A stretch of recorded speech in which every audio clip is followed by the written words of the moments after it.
Welcome to The Bold Blueprint, a podcast for modern educators who dare to think differently.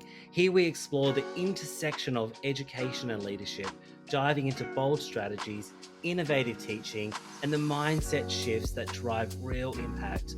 Whether you're in the classroom, leading a team, or shaping the future of education, this is your space to learn, grow, and lead with confidence. Hey Barbie, how you doing? Hi Jamie, I'm doing good. It's good to be back. Had a little pause, but looking forward to recording today. I know. I've missed you so much. How you feeling? You doing all right? Yeah. I'm very jealous of the Queensland weather. I feel like I would feel, I don't know, I feel like I would actually curious to know, do people get sick less in Queensland than they do down in New South Wales? I reckon yes. I wouldn't say yes now because I'm here in Queensland, but I actually went to Sydney for my birthday. Happy birthday, me! 2 weekends ago, and I have to tell you, I went out for some dinner, deciding to wear shorts and a t-shirt because it is winter in Queensland, and that's acceptable. Bad decision. Bad decision. But it's so good to see you. And I am actually personally excited to have today's guest on our podcast today. And I know usually we do lots of prep and do lots of research and do lots of things like that. But today we didn't do that. We're going to be having just a bit of a see where the conversation goes. But we're going to be inviting Rebecca Hutchison, known as Beck, into today's discussion. Beck has over 30 years experience starting in a classroom. Beck, husband and wife duo of early learning management co-owners and CEO. You have helped to oversee quite a few hundred centres nationally and helped to set up a CCMS software, and you are the CEO of Early Learning Management, which I happen to be sitting in front of as well, work with. So I know you really, really well. But I think Barbie, it's good to welcome back to today's podcast. Yeah, and I love having people on where I get to start to learn more about them on the podcast. It's almost like, when you go to a wedding and there may be all those people that are at every wedding you go to, but you always have the same conversations. And then when you go to a wedding, there's people you don't know. It's like all brand new conversations and that learning side. Anyways, that I don't know how good my example is, but that's how I always feel about it when we get a guest on that I perhaps don't know. It's like, oh, I get to learn more about them. So welcome back. How you doing? Good, thank you. Good. I'm also a little croaky, but I am not unwell. My eldest son has announced he's having twins, and we found out that they were boys on the weekend. So there was a lot of cheering and screaming and all the rest of it. So you'll have to excuse my croaky voice. Is it a surprise? Did twins run in the family or completely shocked? Not in my family, no. Yes, it was a surprise in the first instance that I was becoming a grandmother, and it was a double surprise when it was twins. So anyway, it's good. We're excited. So congratulations. Yeah. Congratulations. Yeah. So Beck, I guess that is so awesome. So you've got 4 children. Your children have been in this sector for their whole entire life as well. But I'd love to go back in history just a little bit. How did you start in the industry or sector? Oh, wow. Now we're going right back. Yeah. Well, for me, childcare probably is in my blood. I love it. I loved it forever. I left school and thought I'd be a nanny and travel the world. Decided that I was a big sook and couldn't leave Australia, so got into the childcare space and enjoyed every single minute of it. I loved it. And Jamie and I reflect on this all the time about the passion and what we used to do. And we didn't have all these really heavy regulations on us, but I still think we gave even better care. There was passion and people did childcare because they loved it. And then obviously met John, my husband, and my role in childcare changed because now I wasn't just an educator in a childcare centre. I was married to the boss, and that became a challenge. Then went on to have 4 children of our own, so tried to fill a childcare centre.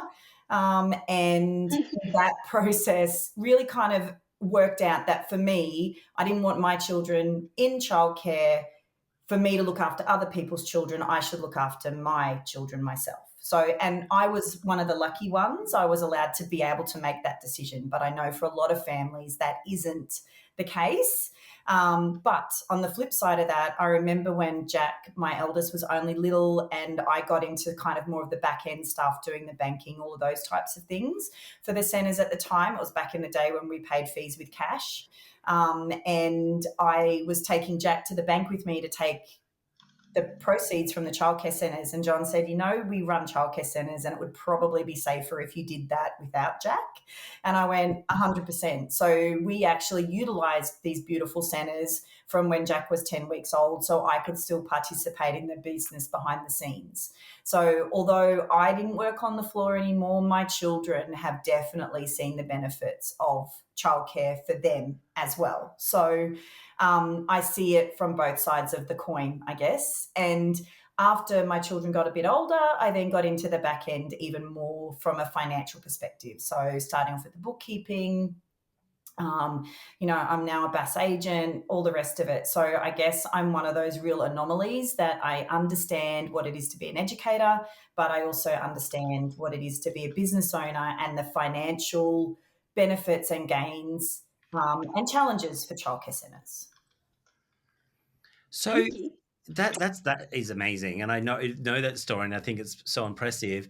You were a centre manager. Am I right in saying when you were 18? I know, I was a little bit older than that. It was only for a hot minute. It was back in the days when you had to have special circumstances if you weren't qualified, and the department decided that a 20-year-old Rebecca with no qualifications didn't quite quantify as special enough to be a director in those days. But to be completely honest, I hated it. I hated being in the office. I wanted to be on the floor with the kids. So I remember John sitting me down at that time, and we weren't together then. He was just my boss, saying, "I'm really sorry, Beck, but you didn't get special circs. You're going to have to go back in the floor." And I think he thought I was going to burst into tears and be so disappointed. But I went, "Oh, thank goodness. I so want to be back on the floor in the rooms and doing all of that kind of stuff." So, and nursery was my absolute favourite. I loved the nursery. Yeah, I feel like everyone has a love for a certain area. So I've worked in early learning and out of school hours care, and I was talking to someone yesterday. Although I'm a mother, my kids are 3 and 5 right now. I could never work with the 3-year-olds. I love my 3-year-old. I could never work in that room. I find my age range, and I'm sure that's why I went to out of school hours care most, is that age range. But it's good. I love when you hear when people like that. You got nursery people. I have no idea with other people's babies, let alone 3-year-olds. And then you've got the people that suit the other age range, and then it's people just. I think also understanding you don't have to enjoy working with every age range. There are people that have that certain passion age range, and it doesn't mean any different as an educator, but it's just like we've all got our different reasons why. I think for me, as you can tell, I talk a lot, and I can talk a lot more with the children, the 5 to 12-year-olds. I think my 3-year-old just looks at me like, what? Sometimes might play a part in it, but no, thank you. I actually loved how you joked on how you were trying to fill a childcare centre with 4 children as well on that side, because that can be like 25% of some of the centres or more out there. Yeah. But no. I think my favorite age group in an early learning space is 2 to 3. So I always call that like the puppy dog age. I think they're just a bundle of energy, and they're just, learning, and they just remind me of little puppies, I think. Like falling over. Yeah, not being hurt, but and just the love that they show. And I think in an outside of school hours service, I think year 4 to year 5 is kind of my age group that I thought was pretty cool, because they're kind of more like rounded young people, little people, but not to the teenage years haven't kicked in. They're not so jaded yet because all those hormones haven't kind of kicked in yet. You're not too opinionated. What's that? You're not too opinionated yet. No, well, I don't know. I don't know about that. Yeah, see, they're my hardest years, I have to admit. The year 4, especially girls, I think hormones kick in around 8 years old. And oh my gosh, like my 5-year-old now, and I know they're not going to another 3 years. I'm a bit terrified of what I'm going to get as a. Hey, but it means we need everyone at like a different age range for a reason. 100%. But I totally agree with you. I do think that we do, you've got those educators that are amazing in those 5-year-old rooms, where for me, they were too much. They were in my face. They wanted everything all the time. Where for the little E's, you can just sit and have those quiet moments, I think, more so, and that's what I enjoyed. So, Beck, curious about early learning management. You are the co-founder and the CEO. Can you just give the listeners a little bit of an understanding about what early learning management (ELM) is? Like, what is the services that are provided? I guess maybe it comes from where we came from. It was a bit of an evolution, really, and we're just about sharing our experience with owners. In essence, it's being able to accommodate and help those people that want to run and own childcare centres but don't have the experience that we have. And as Jamie said, over the time that I've been in this industry, John and I have owned many centres at different times and done different things with IPOs and KidSoft and all the rest of it. But at the end of the day, we've learned so many things in all of those areas that I guess it's just about being able to share that, and we can share it most by managing, in essence. And I guess this is something that, again, sorry, Barbi, I keep referring to Jamie, but Jamie and I discuss all the time. It's about being able to really help those people that, in essence, know what they want but don't really know how to facilitate it. And it's about how much of a difference we can make in this industry. I will advocate until I am blue in the mouth for childcare centres. There are so many amazing services out there that provide these really good experiences and a home away for home for children while mum and dad are at work. And I want to be part of that. And I want to be part of educating people out there, because we all hear the bad stuff, but we don't ever advocate the good. And I think that's what we should start doing, because what we do for families is provide them a safe place for their children to go every day while they're at work and they don't have to worry about them. And I think that is a service that only we can do. And we should be advocating for those beautiful centres out there, that these children have a home away from home, that educators nurture these children and love them. And that's what we should be talking about. Yeah, especially us, like, I know I've been sick the last few weeks, and it was the first time I went into my son's service yesterday, and just the amount of educators that came up to me, and I feel bad, there was even a few I didn't know the names of, but they knew my name and who I was, but even then asking on top of that how I was, like, they knew I had been sick, and knock on and like that, just that home away from home type feeling and genuinely see it, definitely gives you a lot more ease, because I know with my parent hat on, I would love to be with my kids full time. Although I say that, I probably would change my mind if it was reality. So it's already hard handing them over, and then just having that extra confidence of those brilliant places, because there's so many out there.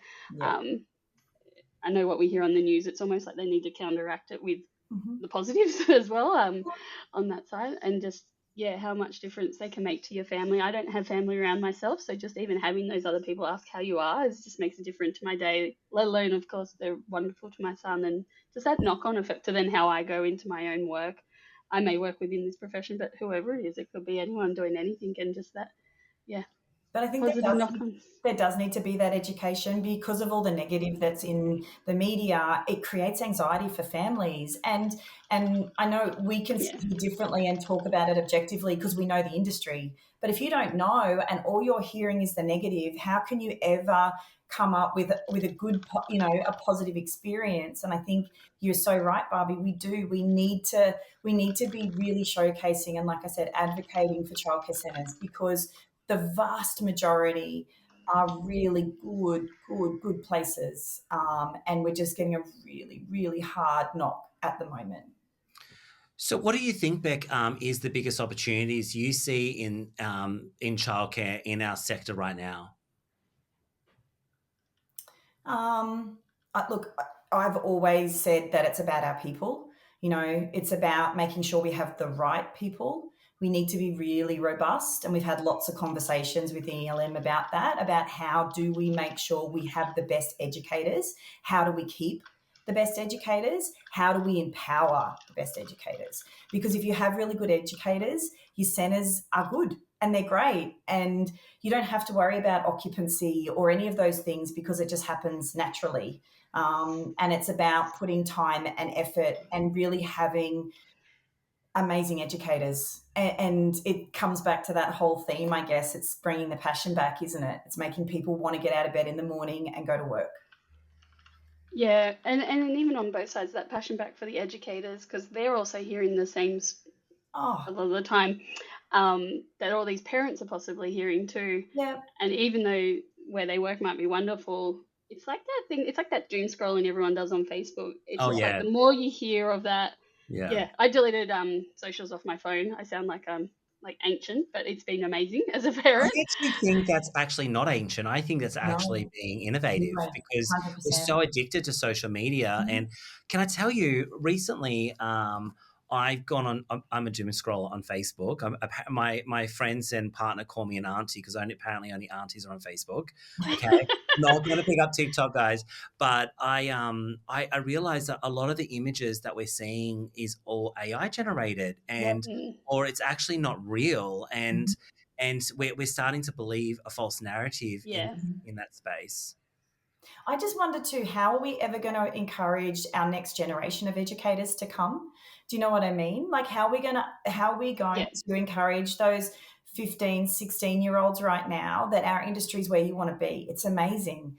And that's what we should be thinking about, is how do we strengthen our industry? And I think that's really important as well. So, what do Yeah. you think, based on all the years of being in this sector, Beck? How can we strengthen that? Like, what does that look like? Look, I think a lot of the initiatives that we're already doing is important. I think it's important to make sure that our educators understand um, what the job entails. To be really clear and there to be some accountability. I think that's important. I think it is about educating them and making it fun. There's so much red tape and paperwork, and I know we all talk about this, and absolutely we need it. I don't discredit that one bit. Hmm. But I think we also need to get back to basics. I think we need to get back to childcare. So caring for children, I think we're too education based now. I think that these little people are under 5. It should be really kind of organic and robust, and it should be not so regimented and structured, and yoga classes that we saw recently in the press with putting tape over children's mouths. I think it should be, you can introduce that yoga, but don't make it structured, and it can be put in little bits that aren't even seen at times. I think it's exposing our children to lots of experiences, but not making it definite and defined and having to judge whether they got anything out of it.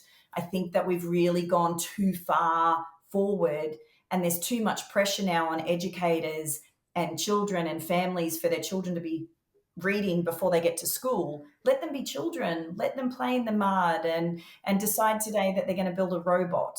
I think it should be more play based and care driven than education. It's meant to be too, because I know I used to be a teacher as well, and my daughter started school this year, and I remember going to a school open day last year, and not the school she's at now, but the principal was not having a go, but she said it really well on the school readiness side. Yes. Like they're not meant to come to school knowing how to read. No. Because this is those early on open days around the March to June, and you've got all those families with those really. I'm going to say it as a parent, a lot have, and a lot of our friends, they have such high expectations of the children. I do know in some services, because obviously we all talk. This is with the parent lens of what we hear, what some kids might do compared to another child might do, and I think a lot of it is that parent education side of understanding that Mhm. play is learning on that side. 100%. Probably again why I went from, because I did primary teaching, had no idea what out of school hours care was. I was that teacher, that's a kindy teacher going, yeah, you guys will be fine at bell time. I can't believe that. When I went to Ush, I was like, how can you let them out of the classroom? Anyways, but I digress. And then just seeing um, just that play side and how much they can learn, and grow from that social and emotional side. A lot of that, Jamie and I are pretty open on our backgrounds, but a lot of that I had missing from my own upbringing. And I couldn't believe when I went into Ush that I'm like, this exists. Like, why aren't kids like coming here? Why aren't we more like this? And then learning more, because I'd also already worked in early learning. That was meant to be more like that, because it depended what services you work on, and this is that next generation thing, because back then we obviously didn't have as much media or socials in our face, but it depended where you work. Like if you stepped into your first service and completely hated it, for me, I'm not structured either, I'm completely the opposite, hence why school system wasn't for me, or was. But if my first service was so structured and I just thought all they did in early learning was sit down, do all this like reading, math, etc., I would probably not stay in it as a profession. And then now we're also, I guess, on that next generation front of getting them in. It might not be they get their foot in the door first, it's what they see online, on the news, or hear about when people talk about what the profession may be, and even their own experiences. I do know on the recruitment side, a lot of people we talk to went to school hours care themselves and may have gone to early learning, but I don't know about you guys. I do not remember going to early learning myself, but a lot can remember their USH experience, and just making sure these children have those positive experiences. I mean, there are some that can remember early learning, whether it's when they went themselves, to what they see in the media, to what they see online, to hear their friends talking about, or we even had one candidate recently, actually, I think it was they had an older sibling they used to collect from out of school health care. And when they were older, I think in uni, and it made them think of the profession because that service was great, but they didn't go themselves. Like there's just so many little ways to get that next generation in. It's like micro marketing almost, like those little snapshots we get everywhere that makes a big difference to help kind of counteract the big things that might get put in their face. I think too, Barbie, you just touched on school readiness, and I get very heated about this because I think we actually set our little people up to fail. Jamie probably already knows exactly what I'm going to say right now. You know, they come from this childcare centre and they get a 3-course meal for lunch, and it's hot and they're in air conditioning and their water's cold, and all of a sudden they go to primary school and they've got, you know, a peanut butter sandwich and a banana in a lunchbox, or a packet of chips that they don't even know how to open. And if you talk to prep teachers, they'll say the biggest issue we have with these little people is their social regulations as well. So it's about getting them ready. I know when my nephew started school, he really struggled with the bell ringing and having to go back to class. They're the types of, they were not singing a nursery rhyme to encourage him to transition back into the classroom. I think that school readiness is really important for us, but it's about that social and them not feeling silly because they can't open their chip packet at lunchtime. It's about making them feel confident so that they can learn when they get to school.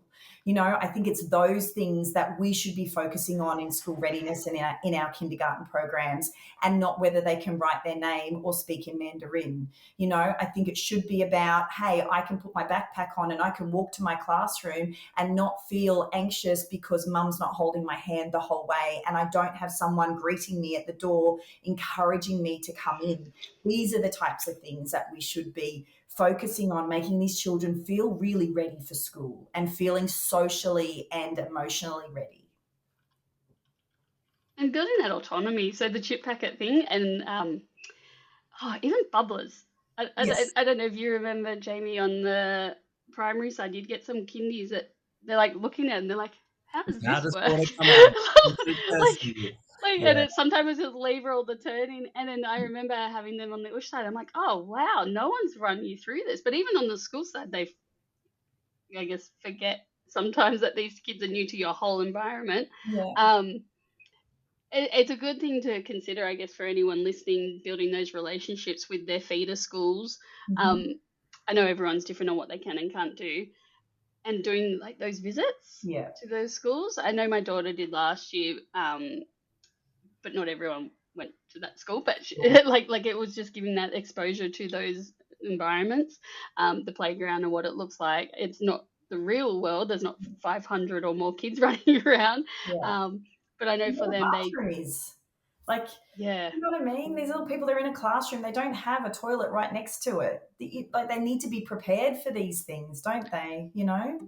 I agree. So I think at early learning management, we've got clients who have individual services who sometimes go in with a bit of an idea, and they are thinking about some of those aspects to ensure that their services are, they're viable, that the approved providers can pay the wages and make sure the lights are on, and we're not talking about profiteering over quality at all. What I'm hearing, Beck, that you're saying is if you get the quality done right, you actually will have children come to your 100%. services as well, right? Yeah, 100%. And I also think that childcare is a private. There's more private childcare centres than corporates, right?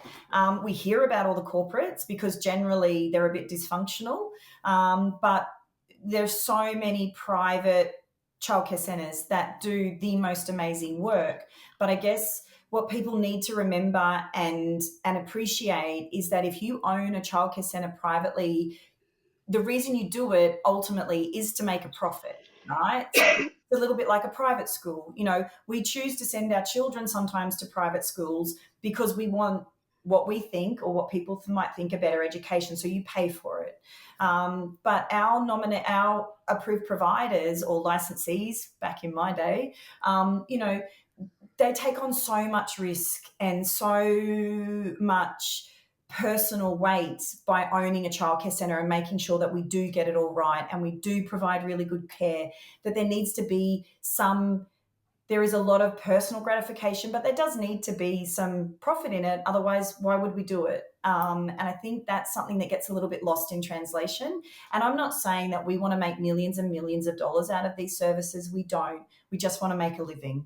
We want to know that by putting our lives on the line to operate these services for families and provide a place that is safe and inviting and warm for children, and to give these families the opportunity to go to work and not worry, there needs to be some financial gain for us. So I guess that's where, and John and I have some really robust conversations about this because he's obviously very business minded, but I have that educational side. So as a team, we bounce off each other really, really well. He listens to my perspective and I listen to his because they're both equally as important. If we didn't have private investors, we wouldn't have childcare centres because clearly the government is happy for us to run and operate them and they support it. They don't have the responsibility of it, but someone has to take the responsibility and make sure that we're doing the best we can for our children. So you would sorry, James. Yeah, so you would have seen many, many different clients over time, and Yeah.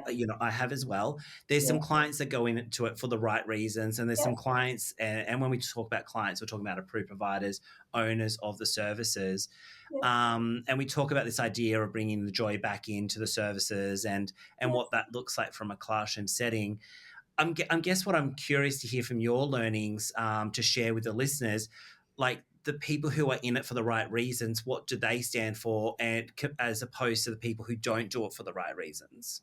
Well, I guess it does come down to profitability, doesn't it? But like we've said, if you put more into your service, you'll get more out of it every day of the week. If you give those good experiences and you might, offer more, have incursions or opportunities or experiences or, necessarily maybe paying for additional really qualified, experienced staff, it's going to come back to you twofold. So I think it's about a balance. It's about making sure you're not scrimping and saving, but you're offering a really good service. And I think that's what's important. And if you offer a really good service and you have consistency and you have reliability, you're going to be full. It really is that simple. So how does anyone support that? I guess collaboration. We work really closely with our services and we don't ever micromanage. Those nominated supervisors to us are the most important people, because if we can support and help them be better and have more autonomy and run a really, really good service, it feeds down through their staff, their families, their children. It also means too that we know and we have faith that they're doing a really, really good job every single day when we can't be there. And it goes for the owners as well. If we've got a few groups that have, that now have kind of 9 or 10 services, those owners can't physically be in those centres every single day and see every single thing that happens. So we have to have faith that our staff in our services are representing us and our beliefs and our values really, really well. And I think that's how you create really, really good childcare centres, even on scale. You know, you can then have as many centres as you want, as long as you have faith in your leaders and they have faith in their educators. You can't go wrong. Barbie, I've got one more follow-up question from that. I know that you're a bit about to jump in, but I guess, Beck, what I'm curious, and you touched on my next question, which is about values. What values do you feel are non-negotiable for you as a leader? Collaboration, it's really important. I know within our organisation, everyone has a voice, everyone has an opinion, everybody comes into our space with different experience. So, you know, there might be, and there are times when we differ. You know, we might have a different opinion, but it's about having those robust conversations and finding good solutions. And I think the only way to do that is collectively. So that probably is my number one. And something that we've learned over time, I guess, too, and probably from things that we've failed on in the past a little bit, is communication. It's about making sure that everybody understands what everyone else is doing and it's really clear. Because if it's grey, that's when you have things that go a little bit skew-iffed. And I think it is something that we collectively in this space have learned that we maybe haven't always done really, really well. And we're definitely trying to step that up. Sorry, Barbie. There you go. No. Oh, wait, because all I write. But you can hear me typing. I'm typing notes as we talk because I have a 2-second memory as well of like, oh, there's a bird. But it was you touched on earlier corporate versus private. I never thought I wrote in that they get put into one basket. I think in the media too they use just private. No, not for I profit. think I don't about it. It's more corporate. The guys. Oh no. Just the language they use, they lump everyone into one basket. So I just even that's why I was pointing it out. I'm like, oh, I never hear anyone call it that, but that's exactly what it is. Like, there's not just 2 forms, and even still, there's not 3. There's like all different types. Correct. And then same with the quality services when you're describing, and also you can tell your passion when you're doing all that as well. It flows so naturally. And what services offer, and that bringing in the families, even down to what I was thinking, especially with my mum hat on, is making sure that what they offer to suits that community. Yes. I know with us being in Sydney, a lot of people have a big commute still, and our children's service offers, you can buy dinner meals, like take home. Best thing ever. But $5, great, love it. It may not necessarily be as useful somewhere else with parents without a big commute and everything. Just little stuff like that makes a huge difference to your families. But even figuring out if they want that or want that. I know they do a lot of social things, but they ask the families what they want, not just like, here, come to this. Here, come to this school readiness program. No, joke. They do actual social things like for the families. I think they've got a dad's trivia coming up and stuff like that.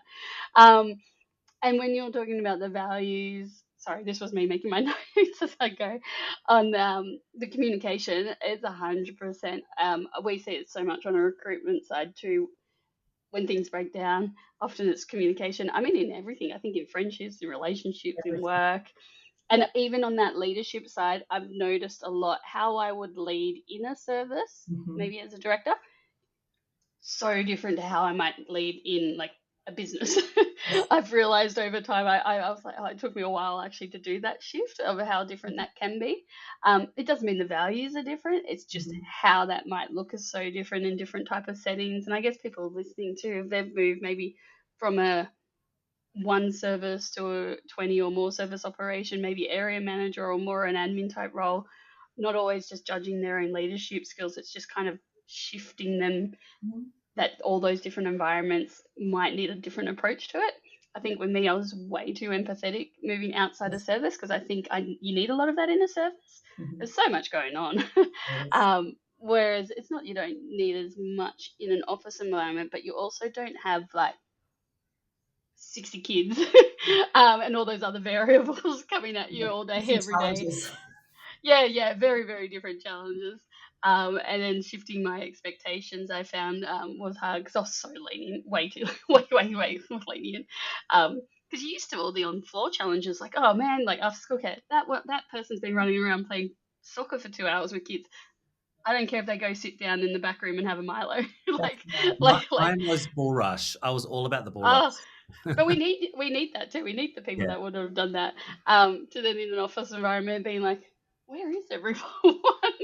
And those type of things, like just on that shift. Sorry, that was me on my dot points going in there. Can we just go back 1 second? I'm going to take over now. It's what I do best. Hey, Jamie. I touched on corporate and private, and I just want to kind of just touch on that a little bit more, because this is also something that I get a bit riled up about. And I have 100% been in that corporate class. We've done 2 IPOs, so I get it. I understand it. And I hate that the private sector is tarnished with that brush. I think that corporate could work, and it could work better if there was more autonomy.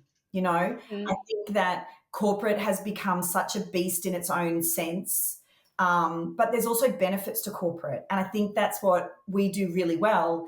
Is we're the size of a corporate with 100 services under management, but we don't have a corporate ethos. So they're all individual centres. And Barbi, it's something you touched on too, is that a centre should be based on a culture. It should be based on a community, you know, and that's something that we really, really cherish, is that you might own 4, 5, 6, 10 centres, but they should all be individual, and you can't have that cookie cutter approach to childcare. And this was the thing I hated about ABC, was that their slogan was they wanted to be the McDonald's of childcare. It doesn't exist.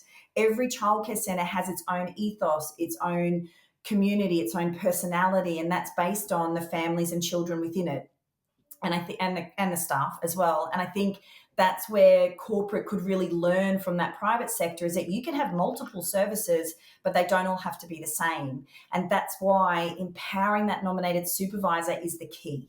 So that's where I think that we do it differently, is because, we have 100 services and our baseline things need to be similar. And we have, we have all of those non-negotiables, but it's how then you implement them in your service and you make them powerful by embracing your families. And it might be that, you need to get parent feedback. And in one centre, that might be done very electronically because they're all at work and they've got to, that's their way of doing things. But you might have another service and it's out in the bush and it needs to be on paper because the internet connections are terrible. And it is about that. Barbi, you just said that in your service they have the meals, which is fabulous because everyone's got a massive commute. We're at a centre where, a lot of those families are more about, mum's at home and she really wants this for a social thing. It might be about encouraging those social opportunities for the mums or the dads or the carers, and I think that's really, really, really important as well. And I think that's why I would love for our industry, for people to really come and be bold and talk about what they do in that private space and how we're giving this opportunity for community. And it is a home away from home, and you want your parents and families to feel really welcome and that they can come in and engage and walk around the room and look at what's been going on and have a conversation with their children about what they did that day. Back in my day, we did the day books, and that wasn't even when we did photographs because they were too expensive. It was all just written text. And the families, the first thing they would do is walk in and see what we did that day so they could have a conversation at dinner about what occurred. And then that evolved into photographs, and then that evolved into Story Park or something similar, so we've had those evolutions, but I think that's what's really important as well. Do you know day books as a family? I was actually thinking on the weekend, I would love to have one as a family. Yeah. Oh, yeah. Because our kids love going through things, but they go through phone, like they're going through photos on my phone, and I'm like, oh, man. And then they get device eyes, but they just get weird after they use a device. We rarely give them one, but even just looking at photos on the phone, their behavior is so different. And I'm like, that's it. I want a day book it depends, everyone's different. Again, some people are probably scratching their head going, what are you talking about? What's a day book? I love them. I could picture using it for a week and they can just put whatever they want in it and then reflect on it later on. And that's what we used to do as a service. And because it was USH, we used to have a lot of stuff that came back and worked for us. And then they'll go find a day book from when they were there.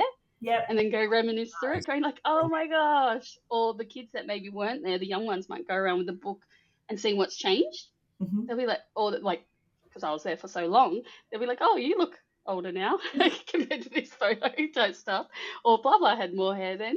Just that type of reminisce is a bit different of what they can do with the old daybook. Sorry, I don't, my random intake of Oh, actually. I think that's right. I've got kind of two kind of follow-up questions to ask, if that's okay. One's around innovation, Beck, and the other is about culture. Which one should I ask you first? I don't mind. So, if I was to ask you about what's the culture you're most proud of having built at ELM, what would that be, and what is still a work in progress? Um, that's a hard one, Jamie. I guess it kind of goes back to our values, doesn't it? Do you know what I mean? Because those values is what generates your culture within an organization. And it's the same with the childcare center. You know, it's what's important. It's what you get make people feel like they're part of. I mean, at ELM, I guess in essence, we're I say when we interview people that we are genuinely a family business, and that in the sense of the word, you become part of that ethos. And we have heated conversations like you would in a family, and we can have differing opinions, and that's okay. It's about how we sort of evolve that and get a positive outcome. That's important. But yeah, I guess probably I think a culture is really embedded, isn't it? And it comes back to that. We talk in childcare centres now all the time about embedded practices. Do you know what I mean? And it is they become embedded because they're our values. It's kind of a big kind of pot of all of those things that come together to make a childcare centre what it is. And the best advertising for any childcare centre is word of mouth. So it's those families talking about the childcare centre that they go to and the positive experiences that they've had. That and look, Facebook's a really good kind of introduction for new families to a childcare's culture or ethos or values, because they can see what happens and what occurs, and they can read the posts. And I think it's really lovely for families when they're at the centre to share with their families, to show grandma what they've been doing at kindy and those types of things. But I think ultimately the best endorsements you can get are from families that attend your centre. Okay, I agree. Word of mouth. I call them the birthday party conversations on the Saturday when Yeah. the mums are hanging around and they're Oh, having a piece of cake and probably a beverage in hand and talking about their child's day. Yeah. And I guess we also have spoken a little bit about innovation. Over time things have changed. We did floor books, day books. I love the good old day books. I used to like doing the borders. That was my favorite. same. Handwriting, questionable, spelling. Yeah. Glad there's Grammarly. But innovation is important because the sector isn't the same as it was way back when I probably had no beard and my hair was probably a bit more red.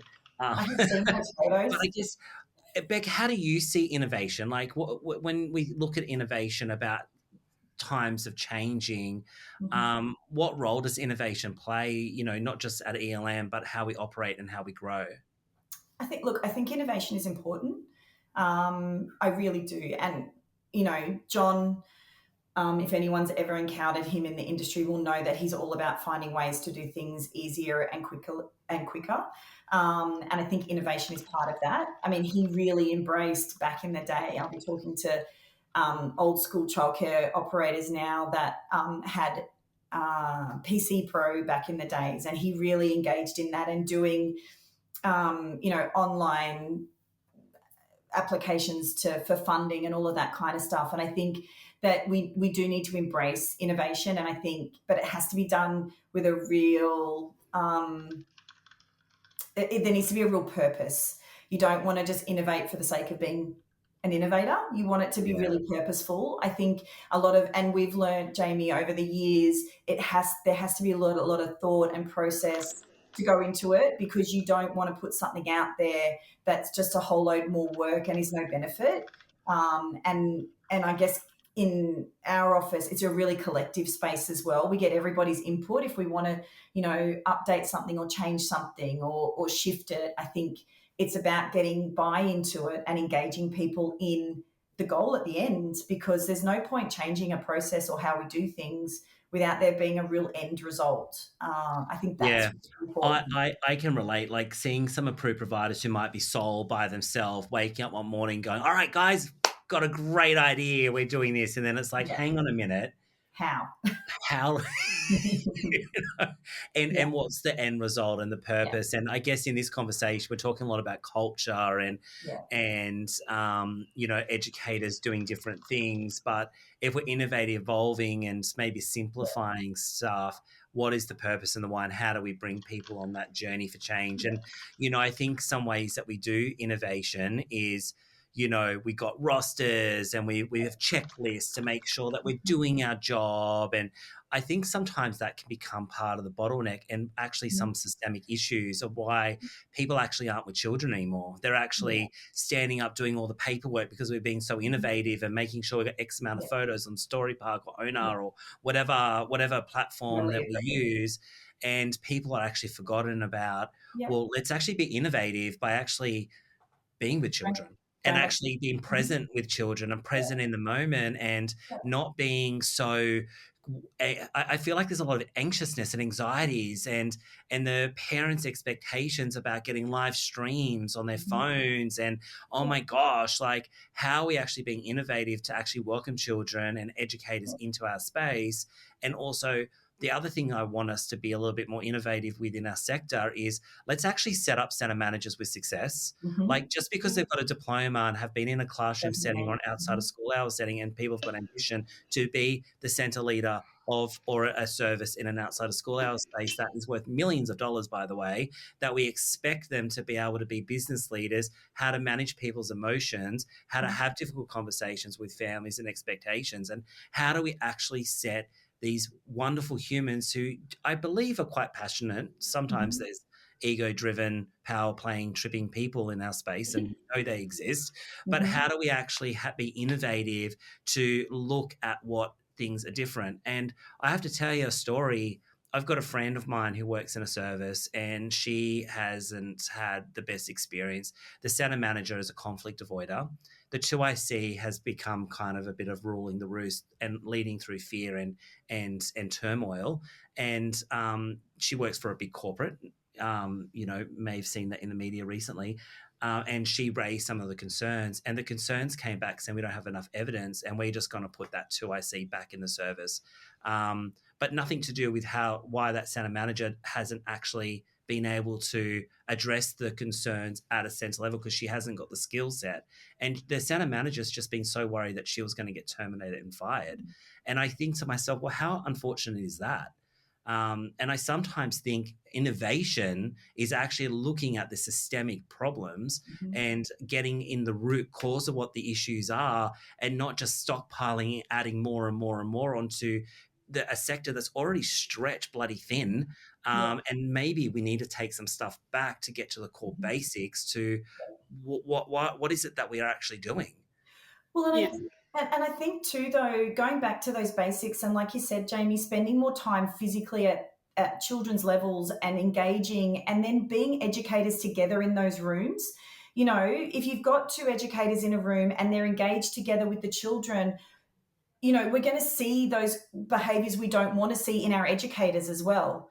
You know, and there should always be that kind of checking method and staying on top of each other and knowing exactly how we work. And I know from, you know, back when I was on the floor, the assistant in my room, we were so in tune with each other. We knew exactly what each other was doing, you know, during the day, and we kind of worked in clockwork, you know. But I think they spend so much time now, like you said, in front of a screen doing paperwork, you know, um, putting up things on Story Park and all those sort of things. That's all time taken away from the children, you know. And I think we've got to engage in that again, and we do need to get back to not overcomplicating everything. I think a big part of it all, especially on the innovate, I love innovation, but this will be my ADHD side. When you describe someone that woke up then like, let's do this, I'm like, oh, that was me. Don't know how we're going to do it. I just want to do it. I I got that think idea. there's But importance for that though, Barbie, I, because they're the doers. They're the ones who can Yeah. get stuff done. You know, that's yeah, like, well, this is probably why I love the profession so much in a sense. What goes well with it, and I noted it down a while ago, is critical reflection. Yeah. you use that side by side, that just gets to you why you're doing it. Yep. And if you pick how you're going to do it, even then looking at, well, why are we doing it that way? And not to make it harder, because I don't want to make it harder in anything. And even in a corporate sense, I did note down that it would be so much better if they used a lot of the language that's used on the ground level and the service level when they make the big decisions. It might be a big corporate that decides to have one catering company that provides and delivers all their food, but if they critically reflected on that, not on the financial side, I know that plays the main focus, but on all the other sides of how it's going to work and operate and everything, I feel like there'll be so many different decisions. Like they might realize, oh, they might be good at catering for this cluster, but maybe not this cluster. Like there might be so many different knock-ons to those decisions that we tend to do as educators. If you're working with the children, you're often critically reflecting naturally of like, what's going to happen with this activity like that I've set out? Like, what's going to happen with these scissors? Is Johnny okay with scissors today? Because yesterday it wasn't a good idea. Just so many different things that we do on that side. But and I love critical reflection. I come across a lot of people that I don't know why they don't like it. It's almost like they see it like there's something wrong with what they're doing. And I'm No, like, it's not that at all. I think reflection is a good thing, but you know what I Yeah. think is the problem with critical reflection is it's really hard to reflect on yourself. You know, Oh, I how do it too often much. how often I know I'm my biggest critic to myself, but Yeah. I think and this if you're inside my head, you wouldn't want to be there because I'm always wanting to see how I can improve, right? But I think as human beings, and someone once told me this, and I tested it out, and I think it's true. How often do people actually say they're bad drivers? It's actually really rare. Most people say I'm a great driver, They but defend in themselves. fact, I mean, my partner on the weekend seriously started blaming the fact that it was nighttime, that there, and we live in the Gold Coast where there's lots of road traffic, that the traffic signs weren't correct. But we were so lost. And I'm like, just get out Google Maps. And it's cool. But I think ego, pride, and immaturity of self is where things get hard. And I think our sector is really good at talking about other people and other people's problems, that actually looking inwardly is quite scary.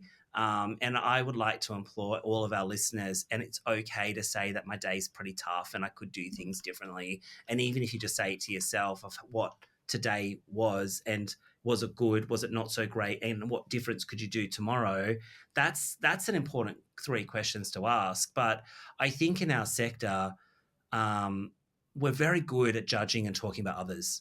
We're very good at talking about the organization we work with. We're very good at blaming. We're very good at that. And that's not a bad thing because that's talking about standards and values and purpose and that side. But sometimes I think our sector is really fearful of talking to people to them because they're worried about the judgment and the persecution. But they're also really find it really hard to look inwardly about how they're contributing to the problem, what they can do differently. I agree with you, Barbie. Critical reflection is so important, but it doesn't mean that we're bitching about other people and talking badly about them. It's about the task and the actual tactical thing and what we can do to make things better. That's just Because my I No, because I internalize it so much. I've never thought of it in a lens of like, oh, about other people. I'm like, gosh, Mm. I don't even, I don't get time to critically reflect other people. Too stuck on what I'm doing. I've never thought of it that way. There's probably people out there too that haven't thought of it that way. That if you're having educators not quite on board with it yet, there could be just that lens shift. Totally. I remember when I was a center manager, we had a reflection book. Every classroom had one. And I read one of the people's critical reflection, and it was just a bagging session about other educators, about how terrible they were. And she said, Jamie, I'm critically reflecting. I'm like, no, you're actually being a monster. Um, and it's fine. It's not a Dear Diary experience. And I think we show critical reflection, but in my mind, critical reflection is, what does our day look like? Is our day good? Are we achieving what we can? Are we actually making a difference to children, families, and each other? And if not, what can we do a little differently? And what do we have in our control to make that difference? And looking inwardly that we have things in our control. I think we forget we've actually got a lot more in our control than we actually give ourselves credit for. But isn't that kind of, and this was a learning I've had just recently with our quality improvement plans, our QIPs, it's about even if you've got quality, how can you still improve on that? So it's not about going, this is what we do to prove that we're quality. This is what we do, but this is what we could do a little better to make it even better. And I think that comes into that, self-reflection and all of those things as well. And we should always be looking for, how can we make it better? We shouldn't become stagnant. And look, there will be things that can't be changed or can't be shifted. But I think if we're always in that mindset that what could we do better, we're always going to do better. And I think you would find holistically, don't get me wrong, a lot of families love those old, really intimate little centers, but there will be things that they've evolved in as well, and we just need to value and prosper in the things that we do really well, and share those things. I think we've found that, if our educators and our training sessions, if we have people come together where they can collaborate and go, hey, I tried this experience the other day and this is what it worked really well. We get that collaboration and that best practice sharing is amazing. But like you have said in the past, Jamie, there's a lot of people who want to keep that close and not share, where that's what we should be doing. We should be saying, look at these amazing things we're doing so that other people can also do those as well, I've got a little example. Actually, it's the same centre that was about this space, and we had an amazing ECT. She was really good at what she did, and I remember going into her classroom, and she made the birthday birthday charts in classroom settings, like each of the months.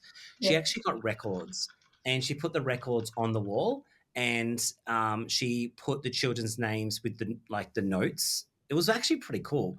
And then as I did the center walkthrough, I then went downstairs to the baby room, and guess what they had as their birthday chart? That record. And I was like, man, that's so cool. And I spoke to Debbie, was the educator's name, down in the baby room. And she was like, yeah, it was so good. I saw it from the educator upstairs in the preschool room. I was like, oh, that's so cool. So I went to the preschool educator. I was like, oh, wow, you've actually inspired others. And do you know what her response was? She was like, I can't believe she would copy me. What a monster. Yeah. I hear. And I said to this educator, which I won't name her, but I did say to the educator, is that not the biggest compliment that you've actually inspired somebody else to do something that's pretty cool and innovative? And quite often I do see a lot of that secrecy and keeping things to self. And my approach and values is, if you're a leader, it means that others might be modeling your behaviors, good or bad. But actually, that is the legacy that we could be providing around that, and having a culture that's okay to share. And there is time and time again, I see that it becomes from a competitive kind of like ego, like I don't want anyone to copy what I do. Yeah. Yeah, well, I see it often. Like I used to hold educator open days because I loved sharing. Anyone could request or photocopy anything. I let them take photos of whatever, except for anything with kids' pictures. And then like so many people were like, "Oh, why are you sharing this?" Like, why not?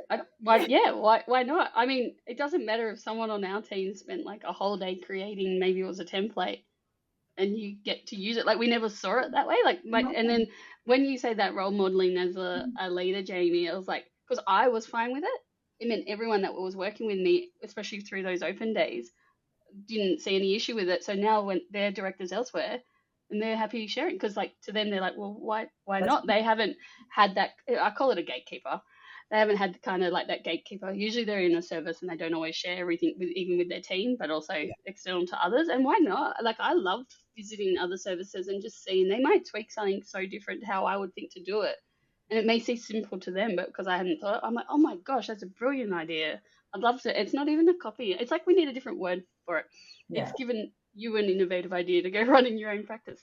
And I'm not saying IP. I'm not advocating, because individual owners and stuff have their own IP. Like that's not what we're talking about.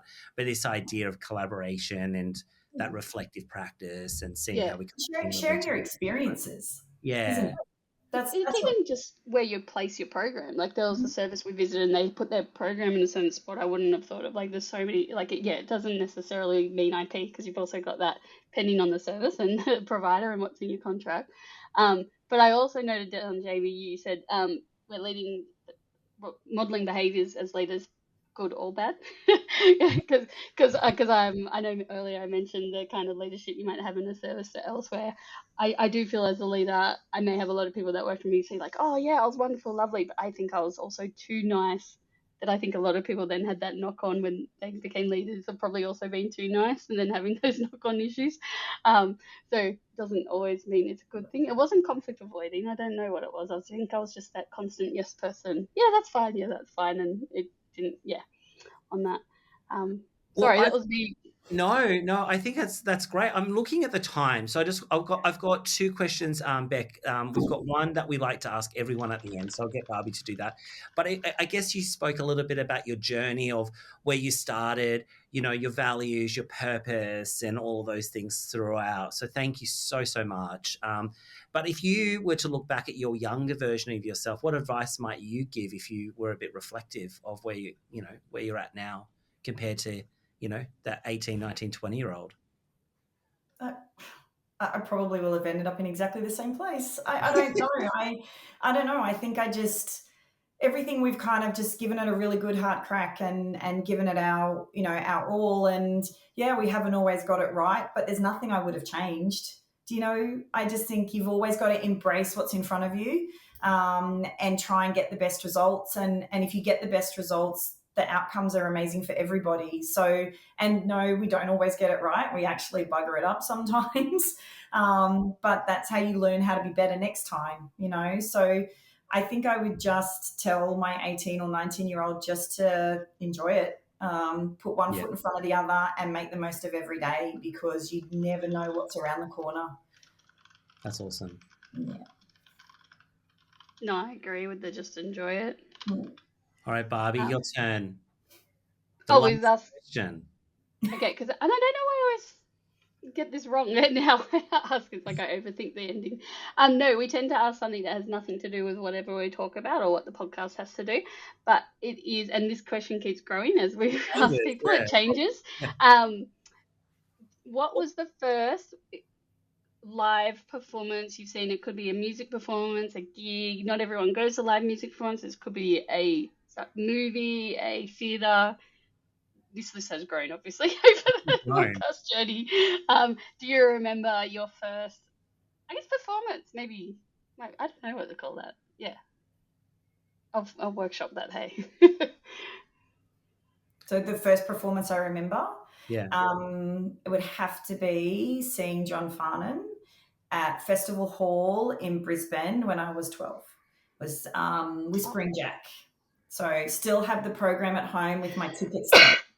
Oh, I missed the tickets. Like tickets. And who did you go with? Them to you. Who did you go with, Beck? Would have been my mum and dad at the time. Yeah, right. Yeah. And they're still my mum and dad. Sorry, that sounded like no.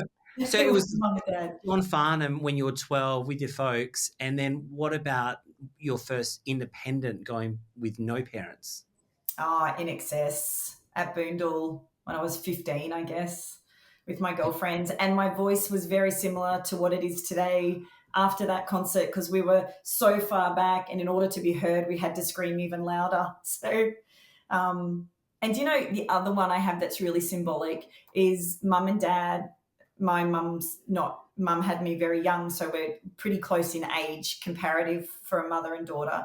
And they took me at 16 to see Hair, the musical, which is still my all-time favorite musical. But the thing with Hair is at the end of the first act, all of the actors on stage stand there completely stark naked, because it was meant to be sort of a symbolic moment of doing something in the 60s that you weren't supposed to do. So it was kind of that in your face, what are they doing? And at 16, sitting there with my parents, just looking at all of these naked people on stage was something I will never, ever, ever forget in my whole life.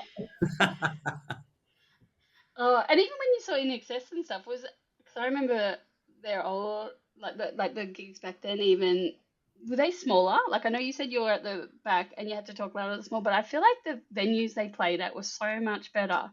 Well, that one was Boondall, so that was, the biggest we can do in Queensland. But I would agree with you. This shows my age and what a dork I am. But I saw Anne Murray most people probably don't even know who Anne Murray is.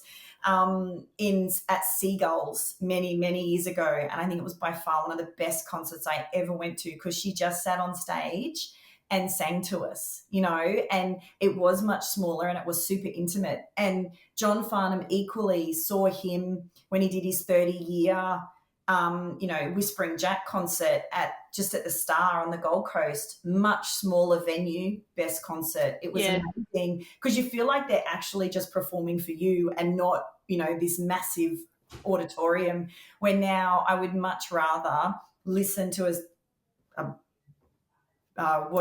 stream the music. We don't listen to CDs or records anymore. Have a fire at home with a nice glass of red wine and listen to music than go to a concert, That's why I asked, because I thought anyone younger listening, because they're all used to such these big concerts now, and I know In Excess used to play just the smaller gigs, really. No, like the local pubs near me, I don't know Bundall at all, so for me that's just What I relate to you, Barbie, would be the Stain Hotel, maybe. Yeah, well, I'm on the Northern Beaches, so I know they played a fair bit. And even near me, there's something, I can't remember the nickname, it's like the old Narrabeen RSL, a huge band, even 5-10 years ago maybe, actually, still played there, but that's now gone. But yeah, I love that smaller gig venue. It was like all the old pub bands, wasn't it? Like Chisels and all that, like Daryl Braithwaite and all of that, like, just love it. I think they were the best. They were the stuff that, we all loved and remember more probably than the big, saw Joel and Elton John at ANZ, was at Mount Gravatt, big open air stadium. It was awful. You couldn't hear them. Do you know, like, it was just, it wasn't intimate at all. But that's why I seek out, so all of them I've seen in the last 5 to 10 years, but I seek out wineries when they play those venues. They're like amazing. John Farnham, Daryl, and Chisel. I've gone and seen them at the wineries because it's different. And I know we're ending this podcast, but even how we're talking about this and how we feel, this is also how children, families and everything, and educators can feel in the centre. 100%. Like, just those different environments and what difference it can do even with the same person standing up on stage. But anyways, let's say I told you I can talk forever. No, I think this is great. Can I just add one last thing? But I also think that also reiterates kind of 75 to 100 place service also still has that intimacy, where you see those 150, 180, 200 place childcare centres now. And it's really hard to have that engagement. And like you said, Barbie, before, where all the educators know who you are and your children, and they all know them by name. You might not know every single educator by name, but they'll know you and they'll know your children. And in those really big centres, I think that gets a little bit lost. Same ethos, you want to have that intimacy and that space where you feel like you're part of it, Someone needs to make like the next chain of services more like a concert you want to go to. Oh, I love that. Can we do that? Yeah, let's do that. I'm all in for that. The parents can enroll. Yeah. Oh, okay. Well, thank you so much, Beck. It was such a great conversation. And until next time, everybody. I'm looking forward to our next,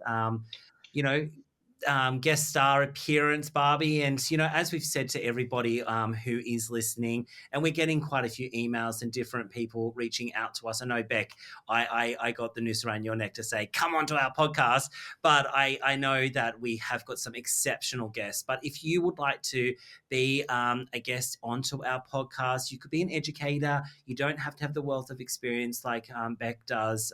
You could be a room leader, a center manager. It could be whoever you would like to come on, and we would love to have your voice. Even someone listening, not from the profession, but thinking of going into it. Yeah. Oh, that would be really. I'd love to know their why. What got them wanting to. Yes. So thank you very much, everyone, for this episode, and we cannot wait to bring our voices to you yet again, or on YouTube if you're watching us. So hi. Right. Yeah, everybody. Bye. Thanks, Jamie. Lovely to meet you, Rebecca. Beck. Bye. Thanks for listening to The Bold Blueprint. If you'd like to get in touch, you can reach out to us on elm.net.au or fireflyhr.com.au. Bye. Bye.